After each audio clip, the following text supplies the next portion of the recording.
There is something happening in you that deserves honest attention, not the dramatic version, not the sudden, visible, externally confirmable transformation that spiritual content so often describes as awakening. Something quieter than that. Something that has been developing below the surface of the adapted life, the life organized around what was required, what was rewarded, what was safe to express, for longer than you may have consciously recognized.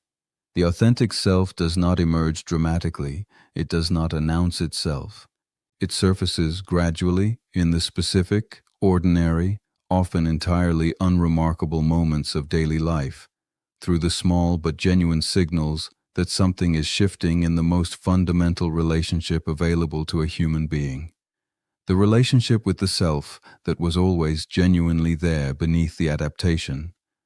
Gabor Mate spent his career understanding the adapted self, the specific, intelligent, entirely predictable self that forms in response to what the early environment could and could not hold. He understood it with clinical precision and with genuine compassion for the intelligence that built it. And he understood equally what the gradual emergence of the authentic self from beneath the adaptation actually looks like in the ordinary texture of a life. Today, I want to give you the 8 specific signs that this emergence is genuinely underway in your own life, not as aspiration, as description of something that may already be quietly happening. The first sign: you have begun to notice the gap between what you actually feel and what you say you feel. The adapted self closes this gap automatically. It generates the socially appropriate response, the fine, the good, the managed version of what is genuinely present before the genuine response has fully surfaced into awareness. The person whose authentic self is beginning to emerge starts to notice, in real time, that a gap exists, that what they are about to say and what they actually feel are not the same thing. This noticing is not yet the capacity to close the gap. That comes later, gradually. But the noticing itself is significant, because the gap that can be noticed is a gap that is beginning to be available to genuine choice, rather than simply running automatically below the threshold of conscious awareness. The second sign: certain obligations that you accepted without question have begun to feel genuinely questionable. The adapted self accepts obligations efficiently. It has been calibrated to the specific requirements of the environment, and it meets those requirements with the automatic compliance of a system that learned early that compliance was the most reliable available strategy for maintaining connection and safety. As the authentic self emerges, this automatic compliance begins to develop friction. Not rebellion in the performed sense, the specific, honest, interior quality of a self that is beginning to ask, perhaps for the first time in relation to certain long-standing commitments, whether this obligation is genuinely mine or whether it belongs to the adapted version of me that accepted it before the genuine self had adequate voice in the decision. The friction is uncomfortable. It produces the specific guilt of someone who is beginning to question what was previously unquestionable, but it is also, Gabor Mate observed, one of the most reliable signs that the genuine self is developing enough interior presence to begin evaluating the life from its own perspective rather than simply meeting the adaptation's requirements. The third sign: you find yourself genuinely moved by things that previously registered but did not fully land. The adapted self maintains a specific and largely unconscious distance from full emotional impact. This distance is not chosen. It is the natural consequence of a self organized around the management of emotional experience rather than its full receipt. Things are noted, appreciated, registered, but not quite fully felt in the specific, bodily, completely present way that genuine emotional impact requires. As the authentic self emerges, this distance begins to reduce. The piece of music that previously produced appreciation begins to produce something closer to genuine being moved. The moment of human tenderness that previously registered as touching begins to produce the specific quality of genuine emotional landing that the managed self's distance was preventing. The beauty that was noted from behind the management begins to actually arrive. This increase in genuine emotional impact can feel initially like becoming more sensitive in a way that is slightly alarming. It is not increased fragility, it is decreased distance. And decreased distance is one of the most consistent and most genuinely significant signs of authentic self-emergence. The fourth sign. You have developed a specific and growing intolerance for conversations that stay entirely at the surface. The adapted self is often skilled at surface conversation. It learned to navigate the social world at the level the social world most commonly operates, and it can do so with genuine warmth and genuine engagement. But as the authentic self emerges, the capacity for surface conversation begins to require more effort than it previously did, and the specific quality of genuine depth, when it appears in a conversation, produces a quality of aliveness that the surface conversation no longer matches.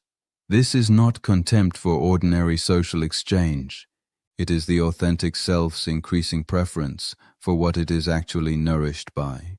Genuine contact, honest exchange, the specific quality of conversation in which something real passes between two people, over what the adapted self learned to perform. And the preference, when it is honest rather than performed as spiritual superiority, is a reliable sign of genuine interior development. The fifth sign. Your relationship with solitude has changed. The adapted self often has a specific and characteristic relationship with solitude. Either it is avoided because the interior quiet activates the unprocessed material that the busyness and the social engagement manage into the background, or it is inhabited with a quality of restlessness that prevents it from being genuinely restorative. The solitude that is not genuinely comfortable is solitude in an interior environment that the self does not yet trust. As the authentic self emerges, the relationship with solitude begins to change. Not dramatically. The specific, quiet, gradually available experience of being genuinely at ease in one's own company, not as an achieved practice, but as the natural consequence of an interior environment that is becoming more genuinely inhabitable. The solitude that begins to feel more like genuine rest and less like the management of what arises in the absence of external engagement. This shift from solitude as something to be managed to solitude as something that is beginning to be genuinely nourishing is one of the quietest and most genuinely significant signs of authentic self-emergence that Gabor Mate observed. The sixth sign. You have begun making small choices from genuine preference rather than from habit or approval seeking. This sign is easy to overlook because of how small the choices often are. Not the dramatic life reorganizing decisions, the specific, ordinary daily choices, what to spend a free hour on, which invitation to accept, which conversation to initiate, that the adapted self made from habit, from the management of impression, from the automatic generation of whatever seemed most likely to be approved of. As the authentic self emerges, genuine preference begins to appear in these small choices. The hour spent on what is genuinely nourishing, rather than on what seems most productive. The invitation declined not because of a prior commitment, but because the genuine self's honest assessment of what it needs today is different from what the invitation offers. The conversation initiated because something genuinely compels it, rather than because it maintains the right social connections. These small choices accumulate. Over time, they constitute something, a life that is slightly more genuinely organized around what is actually the self's own. And their accumulation is one of the most practically available and most genuinely significant indicators that the authentic self is developing real influence over the direction of the daily life. The seventh sign. Other people's assessments of you have become interesting rather than definitive.